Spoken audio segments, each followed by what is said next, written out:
Ladies and gentlemen, welcome to The Right Time, a Wave original presented by Perplexity.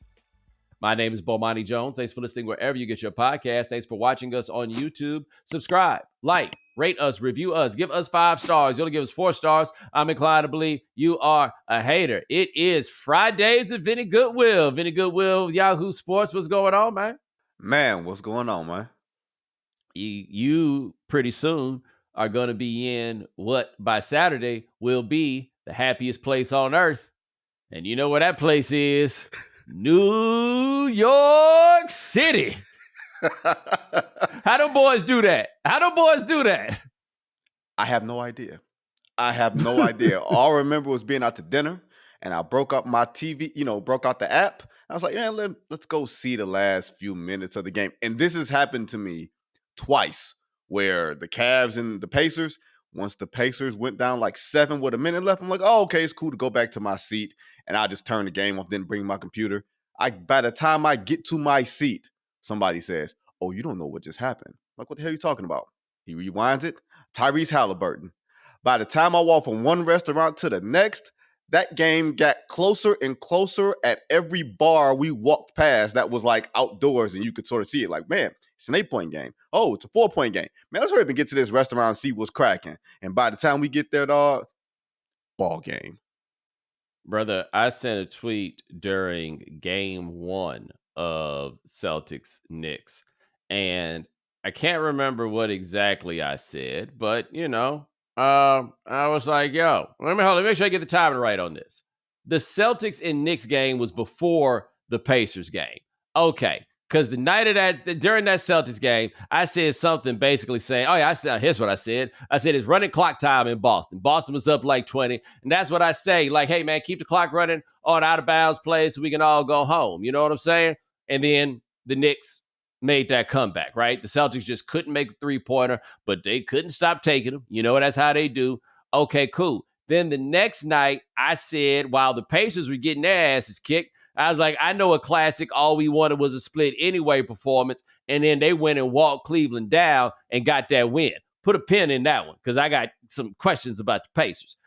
But when the Celtics went up by 20, I did not say that in game 2. I didn't say a single word about it. But I did say to myself, if you would like to watch more of Nuggets and Thunder, you might want to take a little cat nap right fast, come back and see what happens. I came back and the Knicks had won. Oh, you didn't see it? You didn't even see it? Brother, I came back and it had just ended. Oh, no. I mean, the Celtics couldn't possibly do it twice, right? No, well, here's the crazy thing. If you take away the title, like the title is the thing that sort of washes away every disappointment. But if you take the title away, and I told you the Celtics have blown 2 games at home, would you be shocked? No. But what I find fascinating about that is, and I feel like we've seen this with just about every team that's ever won a title, if you keep the same people, it comes with a certain resolve, right? Like a certain bolstered confidence. And I think I've talked about it on the show before. When I really realized it, because I always say this, like, what, you won a championship, you became a whole different person or something like that, right? Like, I dismissed that idea.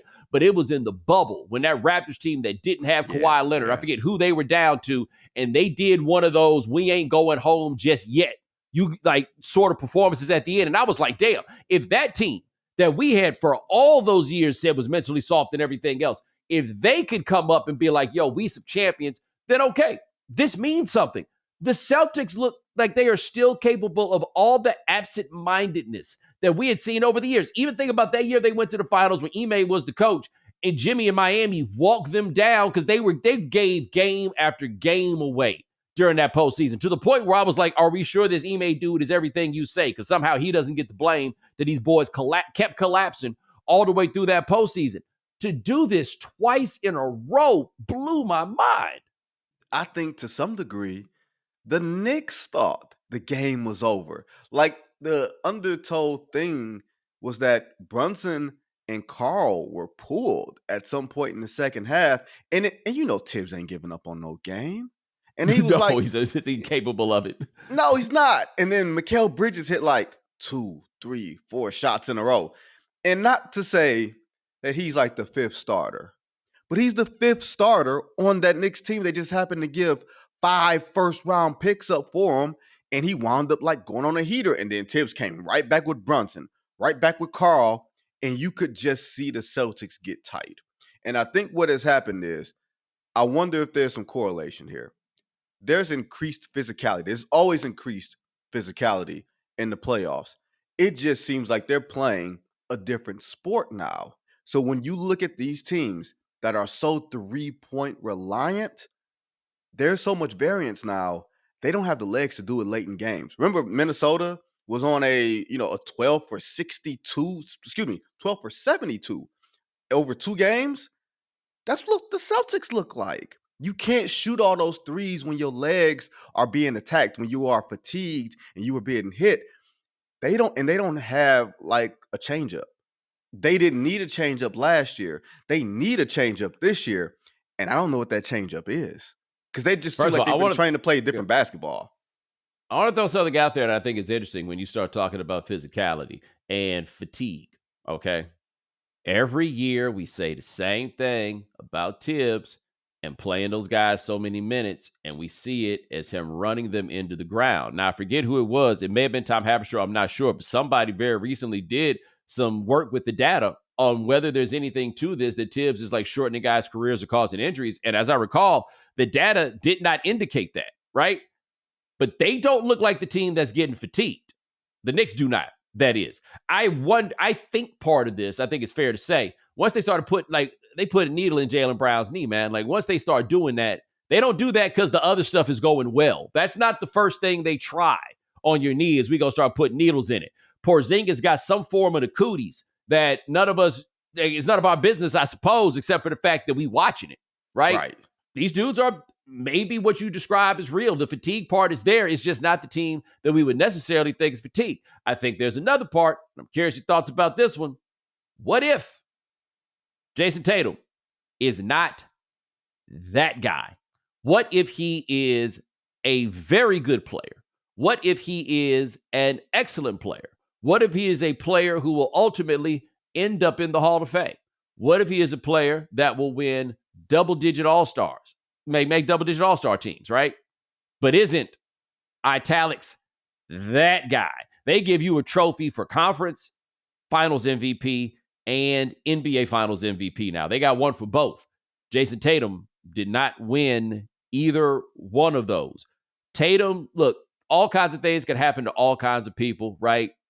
But the way that it looked on that last play with Tatum at the end, where he takes the ball, they gave him one look at that before that, and he blew through that and went straight to the rack. It happened the second time, and he wound up on tilt. Like, I feel like you wind up at the baseline where he wound up, turned around, surrounded by 3 people, and unable to get a pass off. That's an on tilt series that happened for him. What if he is not that guy? Because when a 20-point lead is breaking down, that guy goes and gets an easy bucket. Yep. Jayson Tatum is one thing we know about Jayson Tatum. He ain't really so much about them easy buckets. Bo, have we ever believed Jayson Tatum to really be that guy? Or did he accomplish himself into us having to have the conversation, as opposed to showing us the type of game that from an aesthetic standpoint, you can't deny anymore? Like, there's a reason why a lot of us are in a quote unquote rush to say Anthony Edwards is the guy, even though he doesn't have sort of the accolades and the trophies that Jayson Tatum does. There's never really been a reluctance that I can remember upon crowning a guy the way that we have this reluctance to crown Jayson Tatum, in the way that he's done all the things. He has the pedigree. He's on the Olympic team. And that was the thing. When Steve Kerr, and everybody bagged on Steve Kerr, and I was not one of the people who did, Bo. Everybody bagged on Steve Kerr. How could you not play Jayson Tatum? Because he was like, I'm trying to win a game. Y'all looking at it like we're trying to win. You're trying to make an Olympics commercial, and I'm trying to win the game. So when it comes down to it, he has not made easy plays for himself. And the greatest of the great coaching minds don't actually believe it either. That says something on a number of levels to me. Now put a pin in the Olympics point, because when we get back to the Indiana series, I think there's something interesting about that too. But I do remember I was not one of those people that came down on Curry. If for no other reason, then you could only play 5 dudes on the floor at one time. Mm-hmm. What was wild, though, was that Derek White was getting minutes. Derek White wasn't even really on the team. In fact, he wasn't on the team at all until the end, and he was getting those minutes over Jayson Tatum. Tatum has, all right, I think that our society is very much so what I would call a technocratic, right? And part of our society being technocratic is very often, even in things where this should not be the case, like talking about rap, for example, people need data in order to make their arguments. If it's not something that in some form or fashion can be quantified, they're not doing it. That's why people start arguing about who the best rapper is, and they talking about stuff like concert ticket sales. Yeah. You know what I'm saying? Like what are we doing? But I see that all over the place in things that used to seem like fun. It's the discussion of Ryan Coogler's centers about whether or not it made back its money. Like, how do regular people care about that, right? Like, Right. have your take, have your feel about it. But with Tatum, he's checked off so many boxes at this point, right? He's got all these all-star teams. He's 3-time first-team NBA. Interestingly, though, never higher than 4th in the MVP voting, which I think speaks kind of to what it is that we're talking about, although only 4 people could be in the top 4. You know what I mean? But the case, I think, for Tatum is a case that is made more than it is seen. Mm-hmm. And the eye test doesn't tell you everything, but I do think you know who that guy is when you see it. There's a host of statistics that'll tell you that Luka Doncic isn't that guy, except you know it when you see it. You knew it when you saw it with Allen Iverson, right? There's something to be said for the fact that with this one, we don't really so much see it. And this is even after he's turned himself into a pretty good defensive player. Yep. Right? He scores bunches of buckets. He gets lots of boards. He's getting you 6 assists a game, right? So it's not even that he has a game that is only to himself, but it still doesn't feel like he's that dude. And I'm not saying it's fair. I'm just telling you what happened. It's just a feeling. That's all it is. It's legit just a feeling. And he could very well, you think about it. You said he's probably going to wind up finishing 4th in the MVP ballot this year. And the 3 guys ahead of him will be foreign players, which in theory makes him the best American player year after year.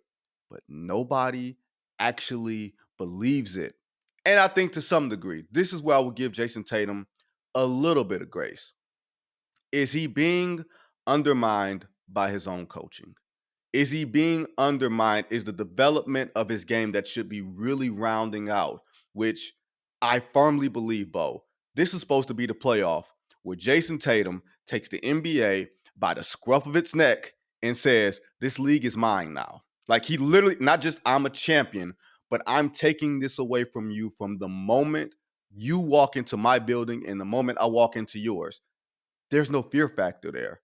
And I wonder if the way that Joe Mazzulla coaches the Boston Celtics lends a very limiting sort of space to where Jayson Tatum's game can go. It can be a quote-unquote efficient space in terms of, man, you got to take a lot more threes and you can defend at all 3 levels. But I wonder, like you said, when it's time to get a bucket, can Jayson Tatum say, oh, I got this switch on Jalen Brunson. I'm putting your little ass on the block and I'm scoring the next 2 or 3 times down just to give us some confidence. It's never that way with the Celtics. And I wonder how much of it is Jayson Tatum's game and how much of it is the Celtics and Joe Mazzulla and his style limiting Jayson Tatum's game. So I'm curious, let's take that to another place. Like where are you on Mazzulla? Because the Mazzulla thing is interesting because, look, he's going to do what it is that he does, and they shoot zillions and zillions of threes. I like that he did not call that timeout at the end of game 2, right? You got it. Go get it. Like, you should be able to trust your players under those circumstances. But I do agree his game is not a let's go get an easy bucket kind of game, except the problem for me is Jayson Tatum was playing like this before Joe Mazzulla was the coach. Agreed. I think both for me in that spot, if you're going to run the exact same play that you just ran the play before, then you must think Tom Thibodeau's a fool. right? If you're Yeah. going to run the exact same play, we got Jayson Tatum in the open floor. We're going to get the switch. We're going to have the floor spread. He's going to go and get a dunk. If you think the New York Knicks and Tom Thibodeau are going to allow you to do that, then you're an idiot. Period. I'm not saying he's an idiot. I'm saying don't take Tom Thibodeau to be a fool on that. So with that, you better call a timeout. Because Jayson Tatum is not the creative basketball player that you can just hit pause and be like, okay, where does he go from here? Even with, the Kobe Bryants, the Dwayne Wades, the Mikes, whomever, you can hit pause even if they were in trouble. And you can say, they're going to make a good attempt out of this. When Jayson Tatum had his back turned and had no idea where the hell he was, you knew it was bad news. You knew it was bad news when he was 20 feet from the basket. There isn't this great feeling. And you asked about my feelings on Mazzulla. I think leaning into the 3-point revolution is one thing. The fact that he looks at it and says, man, we're not hitting these threes tonight. We have some of the worst fourth quarter offense in the entire NBA through 2 games at home, and you don't have a changeup.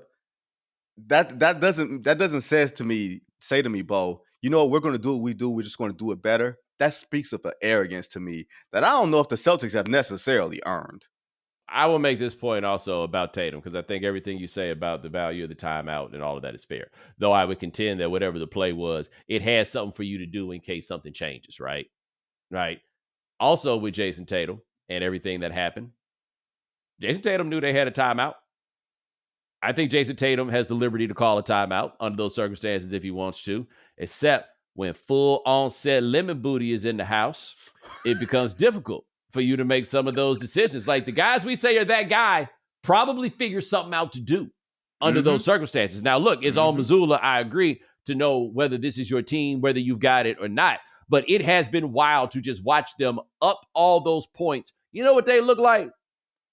2 games in a row. They look like the Falcons in that Super Bowl when they had that 28-3 lead. Like, hey, don't you guys want to run a little clock? Don't you guys want to slow down? Like, they needed to go get an easy bucket. And see, part of the thing with Porzingis not being at 100% is he's the easy bucket button. Unless, like, I don't think that Mitchell Robinson necessarily wants to report a healthy Porzingis in the post. And goodness knows, not Carl. No. Well, here's the crazy thing. We think of clutch as like this very, like the stats are 5 minutes and 5 minutes left and 5 points, either way, right? To me, clutch is scoring when you're up 20 and now you're up 10 and you got to hit a couple of shots just to give yourself space to breathe. Or you are down 8 and you just need to hit a couple shots to keep yourself back and keep yourself into the game and keep your guys engaged. I don't know if the Celtics sort of have that mindset. It's just we're going to keep launching. And secondarily, this is also what I feel about Joe. And I feel like the basketball gods, if there are such a thing, the basketball gods got in his ass. This hacker stuff. This hacker shit has to stop. When you're up 20 and you're doing it, and Lynn Tibbs does not take Mitchell Robinson out the game because he's like, all that's going to do is help us get into the bonus, and then we're going to take him out. You're being outcoached. Like you are coaching this like it's in a math equation. You are coaching this, and this happened to Mark Daigneault in Game 1 against Denver in Oklahoma City. You are coaching as if you don't trust your players to think for themselves. You are playing this as if you have to control every single element of the game from an analytical perspective, which is fine, but it also takes agency away from your players, and therefore it inhibits your players' ability to think for themselves, and that's why stuff has gotten the way that it's gotten. The Celtics don't look like a team that can figure stuff out on the fly by themselves because I don't think Mazzulla gives them that. Well, I think the Mazzulla counterpoint was, and it's an interesting one, they're plus 19 with Mitchell Robinson in the game, right? So if on his end, if he's doing something to get Mitchell Robinson out of the game, maybe there's something to that. Quietly, the only guys that were plus in the plus minus, the only guys that were plus were Mitchell Robinson and Miles McBride. Oh, the dudes off the bench who never play.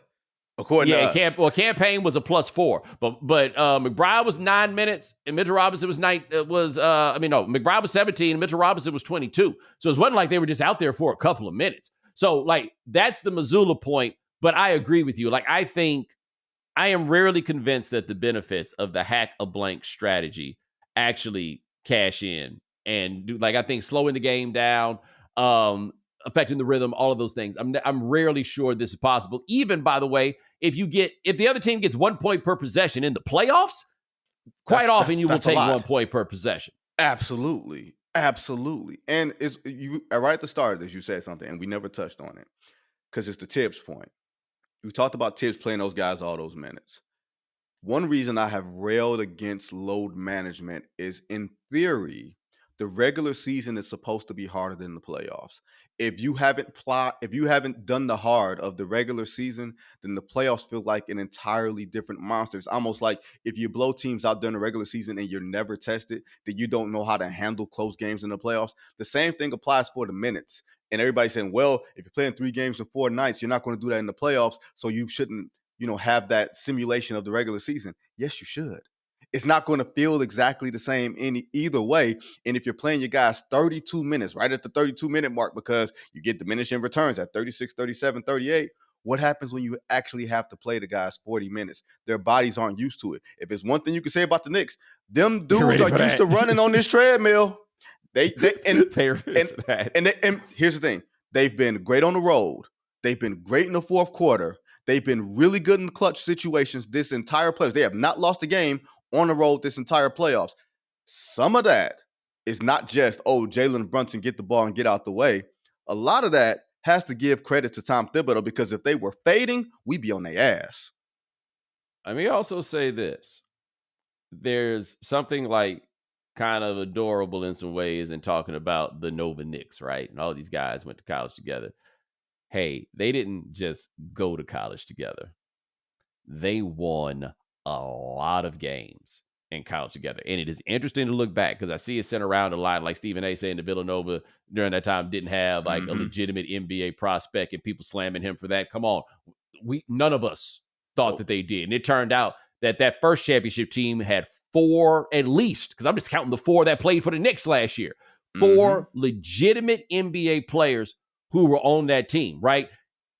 Winning a college championship is not the same as the NBA playoffs. The stakes are not the same, but the stakes are high, right? These dudes have been in big games before. Mikal Bridges has been to the NBA Finals before. And they look ready. When it came down to it and it had to be done, they had that in them. And there's something to be said for that. Bo, there's something to be said, even this. And I want to see where you sit on this. Because I asked Stephen Curry after Game 7 in Houston, is concentration a skill? And he said, yeah.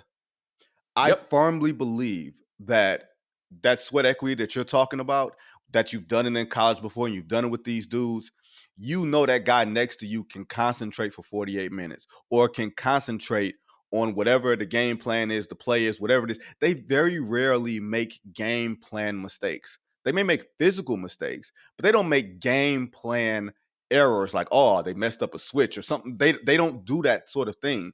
So they have an ability to concentrate for longer stretches of time right now than the Boston Celtics do. And usually, to me, when the margins are thin, when the talent is relatively equal, it does come down to shot making and all this other type of stuff. But, Bo, it really does come down to, can you focus for long stretches of time?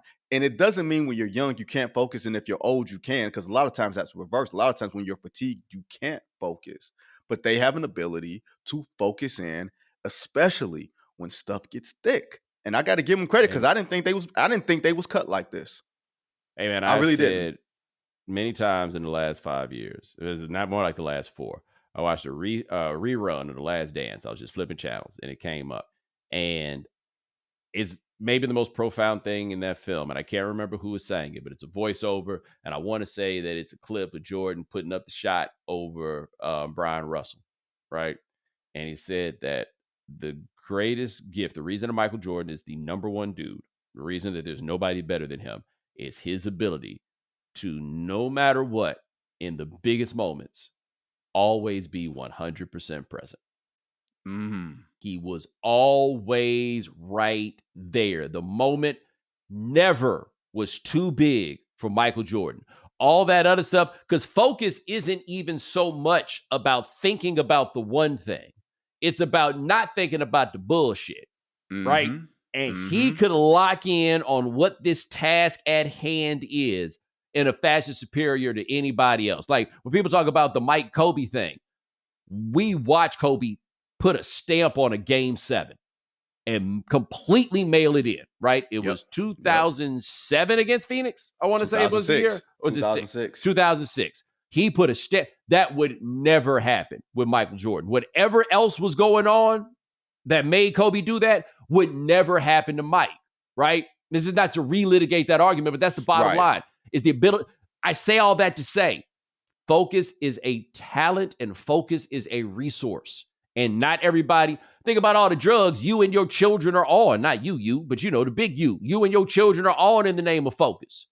Like it's not something everybody has. No. And you just said it. It's not all the other stuff. It's blocking out the other. It's not thinking about the consequences. It's not thinking about the crowd. It's not thinking about, in the Kobe sense, I don't have the right teammates around me, so I'm going to show you this. It is staying present in the moment, zen, whatever that thing is, because that's really hard for normal human beings to do when the stakes aren't very high. If I just told you to stare at an innate object, like there's a camera on top of my screen and I'm looking at, if you told someone to stare at that for 45 seconds and not move, you know how hard it would be for them, for their eyes to not wander somewhere. Like you would have to try really, really hard. Now, think about that in the context of a basketball game where focus is one thing and you have to apply it physically when you're tired with all this other stuff in front of you, all these other variables that you can't control. That's where I will give a team like the Knicks a lot of credit. That's where I will give a player like Steph a lot of credit for being able to apply this stuff at a point in his career where he shouldn't give a shit anymore. All right. Now, coming up next, I'm going to make a Steph point and then talk about what's going on with Indiana and Cleveland because it's interesting over there. Tell you why, coming up next. This show is brought to you by Perplexity.ai. Perplexity.ai is an AI-powered answer engine that searches the internet in real time to give you fast, high-quality answers with sources. Unlike legacy search engines that respond with a list of links, Perplexity skips straight to the answers you need, explained in easy-to-understand everyday language with sources and citations. That's right, Bo. Say you're curious about how fifth-round draft picks usually fare in the NFL. You can ask Perplexity, and it will give you a detailed answer in seconds, complete with links to the latest sources, so you can easily verify information or dive deeper. Discover fast and reliable search with Perplexity.ai today. Download the app or ask Perplexity anything at Perplexity.ai. They swoosh, you score. When any player scores 50 or more points during the NBA playoffs, Dash Pass members score a free 3-piece Crispy Tenders combo from Wingstop. Just place an order for a 3-piece Crispy Tenders combo from Wingstop to claim the deal in your cart. Make sure your cart has a subtotal of $20 or more and enter the promo code WINGSTOP50 at checkout. Then place your order and enjoy. That's code WINGSTOP50 the day after the game.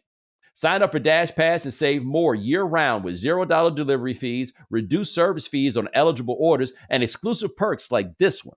Dash Pass is your door to more savings. Remember, when any player scores 50 or more points in a game during the 2025 NBA playoff season, Dash Pass members score a free 3-piece Crispy Tenders combo from Wingstop, valid with use of promo code from noon to midnight the day after a 50-point game. Must have an active Dash Pass account. Terms apply. It's playoff time, and if you're still just watching games, you're missing out. With Pick 6 from DraftKings, you can turn your hoops knowledge into real cash. Nobody's dropping better payouts than Pick 6. Hit 6 picks, and that's 25x your cash. And if you beat your competition, you could be looking at a 500x bag in your pocket. And right now, new customers get $50 in bonus picks with a $5 entry.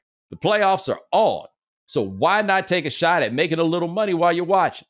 Download the DraftKings Pick 6 app right now and use code BOMANI. That's code BOMANI to play $5 and get $50 in bonus picks. Better payouts, bigger wins. Only on Pick 6 from DraftKings. The crown is yours. Gambling problem? Call 1-800-GAMBLER. Help is available for problem gambling. Call 888-789-7777 or visit ccpg.org in Connecticut. Must be 18 plus. Age and eligibility restrictions vary by jurisdiction. Pick Six not available everywhere, including New York and Ontario. Void where prohibited. One per new customer. Bonus awarded as non-withdrawable Pick Six bonus picks that expire in 14 days. Limited time offer. Terms at picksix.draftkings.com/promos. All right, we're back on the right time with Vinnie Goodwill. You mentioned Steph right before we went to break. Eddie Gonzalez made an interesting point on Twitter, and it was tied into something that you had said a bit earlier about the value of turning an 8-point game into an 11-point game, right? Like there's a certain clutch element to that people often see as being a front runner. But Eddie made the point. He was like, yeah, I used to say all this, but then you watch that with Steph, you cut that to an 8-point lead, and then next thing you know, it's up to 19. And your spirit has been totally deflated in that moment. No. There's something to that. There's a value in the ability to do that. And it's been a long time since Steph Curry was on a team that we would say was really talented, right? Yeah. Or truly in the combination of talent and application. Like James Wiseman's really talented, but that's not the point now, is it? Right. It has been a while since Steph has had a team around him that was as good as him. He has stayed closer to his optimal level of play than Draymond Green or Klay Thompson did as the years went on. Kevin Durant left, all of those things. But yeah, dog. And by the way, I don't think Steph is as good as he was, but he can still get there. He can't stay there as long as he used to, but he can still get there. Good gracious. It's like a singer. It's like watching Stevie Wonder. We know Stevie Wonder's prime was where it was, right? In the 70s. We know that's where his prime was. But man, on the night, that is right. Stevie can sound just as good, if not better, than he has ever sounded for a night. For a night. Maybe two, but usually it's for a night. You think of Steph in the same way. At least I do, from the standpoint of, hey, you got to concentrate for 48 minutes on this one singular task, and then you can move on to the next round. That's why I would not want to see him in a game 7, because not only does he have nothing to lose, but he has this ability to concentrate that actually, I think, Bo, I want to see if you follow me on this. I think he's a better basketball player now than he was even in 2016. So I don't think he's athletically there. I don't think skill-wise he's there, but I think he's a better basketball player in terms of negotiating the game, in terms of manipulating the game, in terms of reading the game in ways that keeps him afloat and enables him to get to those spots that you're talking about.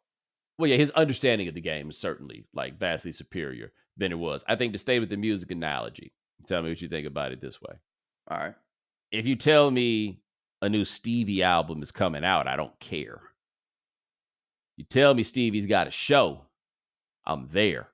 Yes. You know what I mean? Yes. Like the regular season is putting out an album, right? We got to go to the studio. We got to work on this. We got other people coming in. People be on vacation. We got to wait a while before we get this done, everything else. But that tour is the playoffs. And that tour, them boys still dialing up on that tour now, don't they? That's a great analogy. I like that. Yeah. I like that. That's the real ones do it live, right? And so that's the question that you wind up with about, like, the Celtics, for example. Even with that championship, deep down, are y'all just some studio gangsters? You know what I'm saying? Not gangsters, but you know what I mean? Like, deep down, are y'all a studio creation? That when we got all this going on and everything else, y'all can do it. But when it just comes down to the bare essentials, like, where are you? Because to me, and adding the physicality to the playoffs, which, look, I don't know who made the decision in the league office to let this go, but it was smart. I think that people like physical basketball is more interesting, but physical basketball emotionally resonates in a different way, right? Like, people like that. And so I always say my greatest rapper of all time was, and will be KRS-One. And my if I'm making an argument, because I shouldn't have to argue, but still, if I'm making an argument, strip this all down, and I put every MC that's ever been on stage, and all you got is you and your lonesome. Nobody's beating KRS-One. Not a soul. You know, nothing to dress it up with. You ain't got your DJ out here. You ain't got your beats. Just a microphone. How about this? Not even a microphone. All Just you you got is you. in that voice box.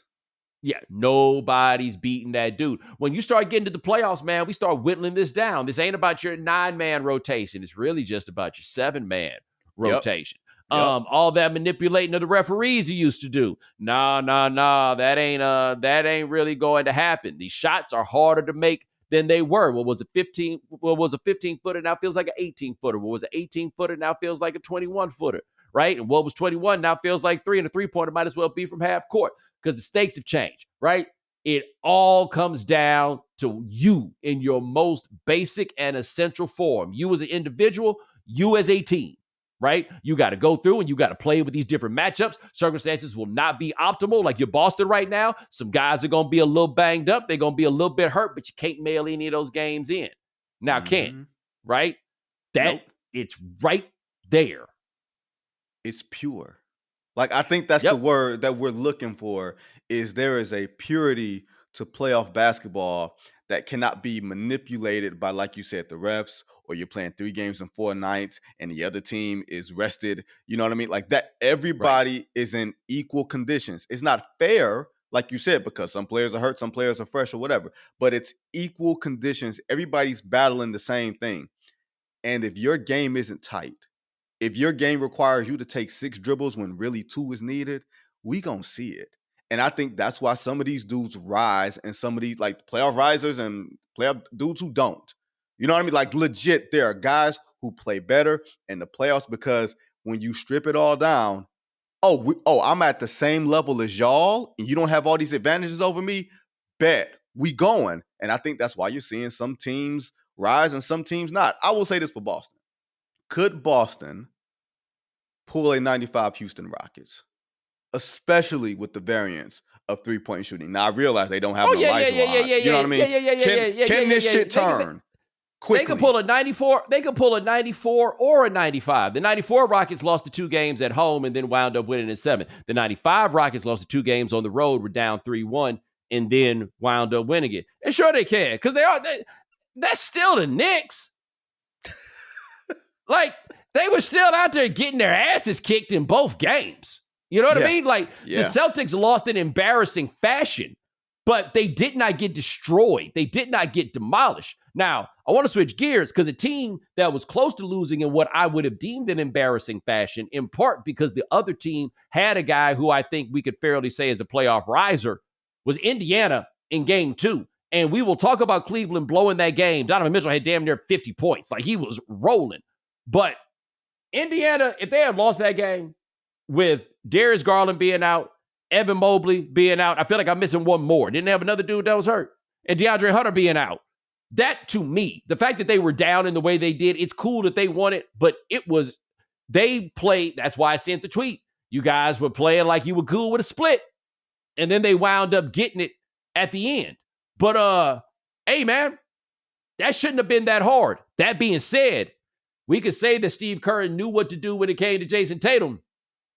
Apparently, Tyrese Haliburton maybe should have got a few more minutes. Maybe, just maybe. No, you know what's funny? Underreported thing, Tyrese Haliburton was battling a hamstring in the Olympics. Oh. So he wasn't. Okay, that explains it. So he wasn't going to play a lot anyway, and then you're not going to, as we're going to see, you don't want to mess around with these hamstrings, because if you pop a hamstring in the Olympics, can you imagine what the Pacers would be saying to the NBA? So I get that. Yeah, we ain't never doing this again. Not never. Grant Hill, his ass would have been on the firing line. They would barbecue Grant. All them people would have had all the bad things to say about Grant. Everybody would have found out how black Grant Hill was, because everybody would have been on his ass. Now, that's right. Tyrese Haliburton, that's a playoff riser. That to me looks like if Steve Nash were born and bred in this basketball era, right? Because there's not that many quote unquote pure point guards left, but he's a pure point guard that likes busting your ass and relishes this. Like he's got some stuff to him that I wouldn't have imagined, especially in this day of the sophisticated scouting. How did he get picked as low as he got picked in the first round of the COVID draft? Well, hold on. You and I talked about this on Wednesday on the phone.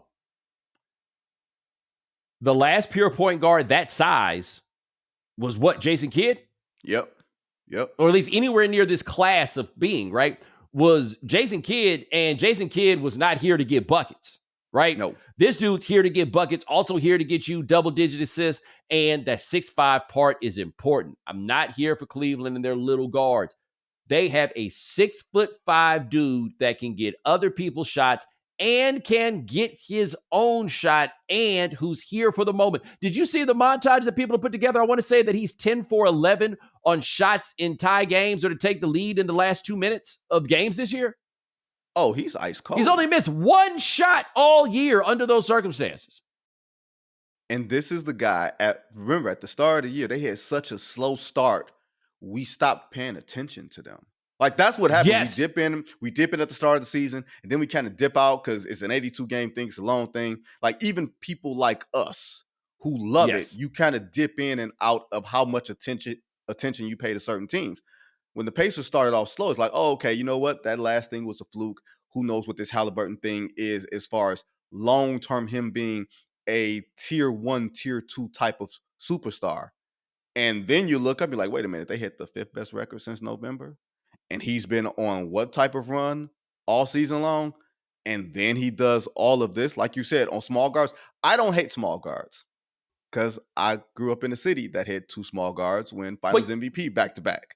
But those you had dudes the are special. outlier.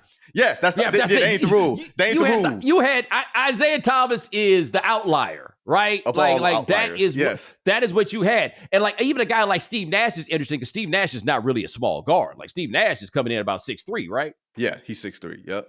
Yeah, so that's a Donovan Mitchell. The difference between 6'2" and 6'3" in the NBA to me is a giant difference. It's kind of like that difference between 6'7" and 6'8". Like that matters. That means no, it's 6'9" and 6'10". 6'9" and 6'10" is the line. That's the line. 6'9" and 6'10" can greatly affect your money. Yes, it's like, oh right? wait, you show you up with you show up how with like five boxes of socks. You know what I'm saying? By the way, while we're talking about Tyrese Haliburton, Ryan, if you could look it up on Perplexity and we get back to it. Something about Tyrese Haliburton and shots in the last 2 minutes of games this year. We'll check back in on that one. I want to throw this out there about the Pacers because I think it's easy to lose sight of, okay? They got swept in the Eastern Conference Finals last year by the Celtics.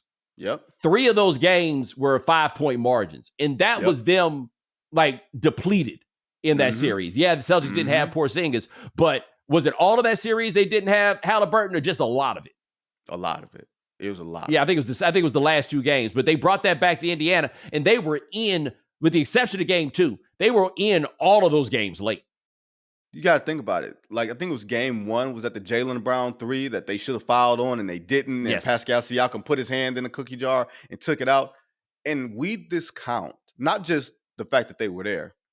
I think we discount the ability to learn. We only think of Oklahoma City as the team that, okay, they went to the semifinals and they're on this, run that they can continue to move on an upward trajectory because they got all these young pieces. We don't think of the Pacers because they never bottomed out. They never actually hit the tank button and then wound up rising from the ashes. They kind of built from the middle. They kind of wound up, hey, we can get Pascal Siakam on that Toronto fire sale, bet. We can trade Sabonis for Tyrese Haliburton because Sacramento has 2 point guards and they don't know which one they want to keep, bet. I think we discounted the ability. Maybe it was luck, right? Because it's very difficult to build from mediocrity as opposed to build from being bad or build from being good, so to speak. But they've built from that middle point and they have tough players and skilled players. We don't think of tough, and we think of tough and skilled as 2 totally opposite things. You can't be one and be the other, except you can be, because Aaron Nesmith and Andrew Nembhard and Ben Mathurin, them dudes are all tough and they're skilled, and Cleveland is finding that out. And if if 2 of those dudes don't get back from Cleveland, this series is over quickly. I also want to point out that Pascal Siakam is a 3-time All-Star and a champion. Mm-hmm. I think it is easy to ignore that he's a dude who's been there. And by the way, when he was there before, balled.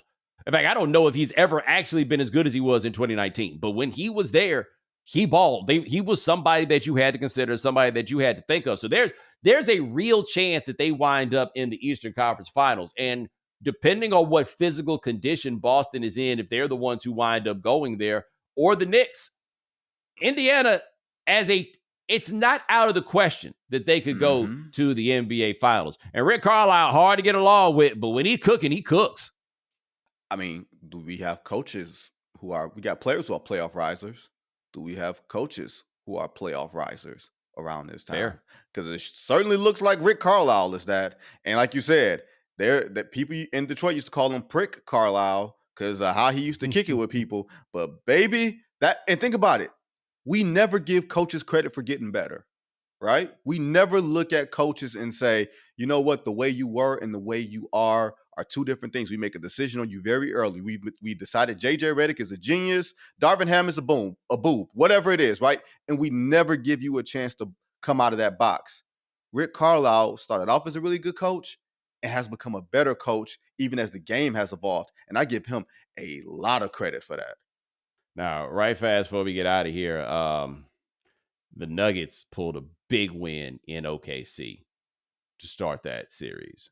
And then got beat over the head with a 40 bottle in game 2. It was atrocious. I don't think there's any other way. They, like I say, a 40 bottle. They got beat by 43. What do you think is more like right? I mean, not the one where you get beat by 40. I don't think Oklahoma City is 40 points better than a team with Nikola Jokic, a healthy Nikola Jokic on it. Like, I don't know what's going to happen when that series gets to Denver, but I think a lot of these series that we think are going to be over is going to be 2-2 at the end of 4 games, which I'm not going to be too upset at. Because guess what? Nobody can guard Jokic. I would say this. Chet does a better job guarding Nikola Jokic than I think we give him credit for. That length bothers him in a way that the physicality would not. And it's good because Chet ain't going to be physical with you anyway. He's just going to wait for you to bring the ball to him. Now, it's funny you say that because I'm going to bring this to you, and I'm breaking a little bit of somebody's confidence, but I won't say who. Somebody had the nerve last night, Bo, to tell me or to intimate to me that Larry Joe Bird is overrated. I ain't going to lie. Normally when somebody says that I start hearing somebody dial up that somebody says something ridiculous, I was sure it was going to be something Joel said. But then I realized that there would be no reason for Joel to have talked to you about this. And if this is what we got to do on the way out, this is what we got to do on the way out. Hey, man, there was a time when people thought that Larry Bird was overrated. All of those people were black. It was all in the 1980s. Every single one of them was incorrect.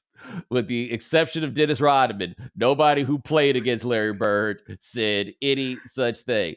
If Jokic tells us anything, it's that Larry Bird would be as cold, if not colder, in this day and age, because Larry Bird thought the 3-point shots were beneath you back then.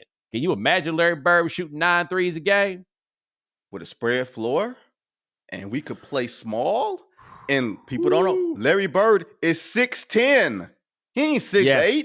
He is 6'10" and ambidextrous. Work, I tell you, work. The truth is, and I know this seems like a impossible but I'm going to ask people to just work with me a little bit on this. The most comparable player to LeBron James really may have been Larry Bird, just, the whole mind-blowing athleticism thing. Yep. Right? Yep. But the things that truly make LeBron special would still be there. If LeBron were a quarter as athletic as he is, he would be a player similarly as good as he proved to be. He wouldn't be the defensive force that he was like the Miami era. But Larry Bird twice made second team all defense in the 1980s, right? But when you think about it, the vision, the way that they saw the floor, the way that they led, the way that they could distribute from the wing, all of those things, like Magic wasn't doing it from the wing. Right? Like that's a slightly different thing. Magic in the middle of Magic running the break and LeBron running the break are different things because Magic's running it from the middle. LeBron is running it from the lane.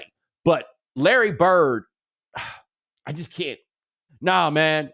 The fact that Larry Bird told them dudes, I'm saving my right for LA. You boys are getting nothing but the left in a game, not in a practice, in a game. In a game. And was killing them. And told Kevin McHale, it's nice that you got this team record of 55 points. I'm going to break it tomorrow. And then he broke it tomorrow. What are you talking about here? Larry Bird is in the top 10 that people don't think is in the top 10. And talking shit to you the whole way. Like you and I were talking about this with Jokic, right? The Jokic, you can make the argument that Jokic maybe is the direct Bird comp, just bigger and actually playing in the post. But there are great similarities between what they provide, though Jokic's game isn't as sudden as Bird's game. Right, quick twitch. There's a quick twitch to Bird games that Jokic doesn't have, right? Yeah, it's a little different in that regard, right? But I cannot tell you that Jokic is a better basketball player than Larry Bird was. It's something different. And you know how I feel about Jokic. It's something different about Larry Bird, man.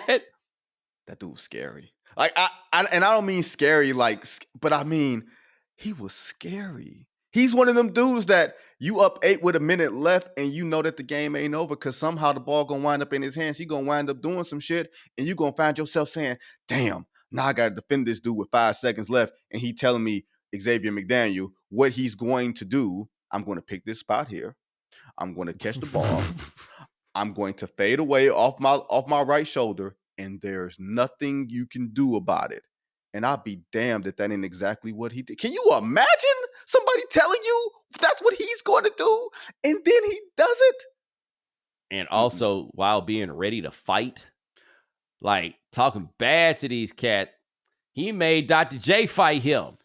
The stately Dr. J. Oh my God. I'm just trying to imagine because Bird had put 42 on him at that point. 42 to 6. Doc had 6. Yeah, 42 to 6, Doc. I just can't imagine how furious Doc was, being impervious to stop it, because Dr. J has quietly become underrated over the years. That is a discussion for a different day, but Dr. J is treated like a guy who just put up highlights, but by all the stats and the advanced ones, Dr. J is a top 25 all-time caliber player. For ABA, NBA, doesn't matter. And Larry Bird made him lose his ever-loving mind. That's Dr. J punching out or trying to choke Larry Bird is akin to Kurt Thomas dragging Dennis Rodman all across the forum floor. It's the same thing. It just looked different. It's I've had enough, and I've had enough of you. The only difference is that in the Kurt Thomas situation, and what makes it so funny is that Dennis Rodman was only with the Lakers for 2 weeks, and there was still enough time for him to do something so memorable. And it was very clear that Kurt Thomas has said to himself, I'm not going to let this dude get to me like this. I'm not going to let this dude get to me like this. And I am certain, well, not certain, if I had to guess, Rodman said something homoerotic to him. And he had just simply not thought was possible to come up. Of all the things that he had braced himself for, right? That he was not ready for that or a violation of personal space. But I just remember he was dragging Rodman, and the look on his face was like, I can't believe I'm doing this. I can't believe this. How did you make me do this? It was like Rodman had said, hey, man, I like how you looking in them shorts. And he was like, what? Right? What? No, it went way past that. I think he was ready for that. Okay. Look, I've probably told this story on the show before, but I'm going to tell it again. I've heard people say things about how I be telling all the same stories all the time. That's what friends do, right? That's just how you know we cool. But after that Sports Illustrated story that Mike Silver wrote, where Rodman was on the cover in the leather and had to parrot and all of that stuff, one of the things he said in there was that he believed that every man fantasized about other men. And I remember that they asked Akeem Olajuwon about it because that came out during the 95 Western Conference Finals when the Rockets were playing the Spurs. And they asked Akeem Olajuwon about it, and Akeem said, sometimes you think things, and you think that because you think those things that everybody thinks the same thing. He is wrong.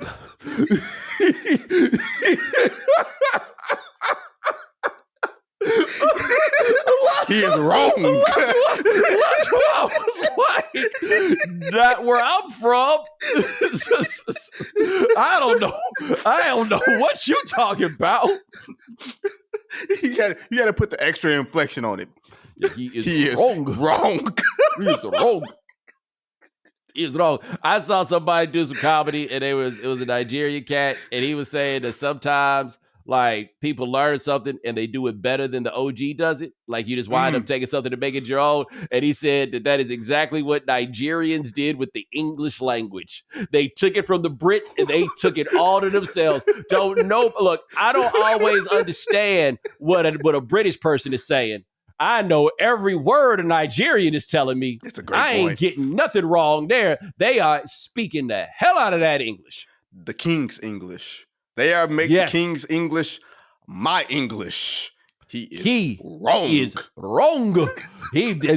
Olajuwon was not leaving that to chance, right? And I can only imagine in 1995 what it was like being a reporter and deciding I'm going to go ask the locker room what they think about Dennis Rodman saying, y'all be thinking about dudes. You know what's funny? Luckily for all of us, Vern was no longer in that locker room. Because can you imagine somebody walking up to Vern and saying, man, Vern, you don't get out of my face with that bullshit. Get on up out of here. Hey, don't ask him. Hey, Mario, don't answer him. Don't answer that. Hey, he coming over here talking crazy. Don't answer nothing he got to say. Not a Clyde, word. don't say nothing, Clyde. I know you like to be all stately. Don't say nothing, Clyde. Nah. We ain't talking about that in here. Oh, boy. That, ladies and gentlemen, is Vinnie Goodwill. Check him out on The Good Word with Goodwill, available where all 5 podcasts are given away for free. And check out his columns at Yahoo Sports. My brother, I appreciate you. Appreciate you, man. All right, man. Ryan, I asked you to ask Perplexity something right quick. We got an answer? He is 10 for 11 on those clutch shots, like you said. Clearly one of the most clutch players in the NBA. Tyrese Haliburton. Like, look, it may be noise in that sample, but he ain't look scared a little bit when he put that shot on them to win that last game. Like, once it went up, I was like, man, that ugly-ass jumper going in. I'm so glad his daddy ain't allowed to come back in the arenas because then I'd have to root for the Pacers. The Applebee's was going off that night.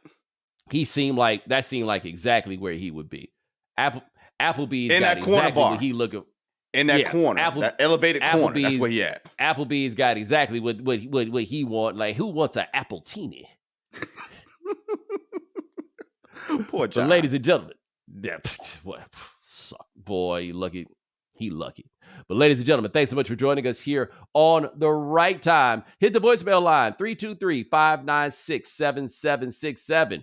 In line with our Larry Bird discussion, tell us about that time that you underestimated that Caucasian on the basketball court and what he did to you. Bonus points if he talked shit along the way. 323-596-7767. We do this here 3 times a week. Ryan Brumley handles everything behind the scenes. Thank you, sir. Remember, follow The Right Time. Subscribe, like, rate us, review us, give us 5 stars. You only give us 4 stars, I'm inclined to believe you are a hater. We'll talk to you guys in a couple of days. Take it easy.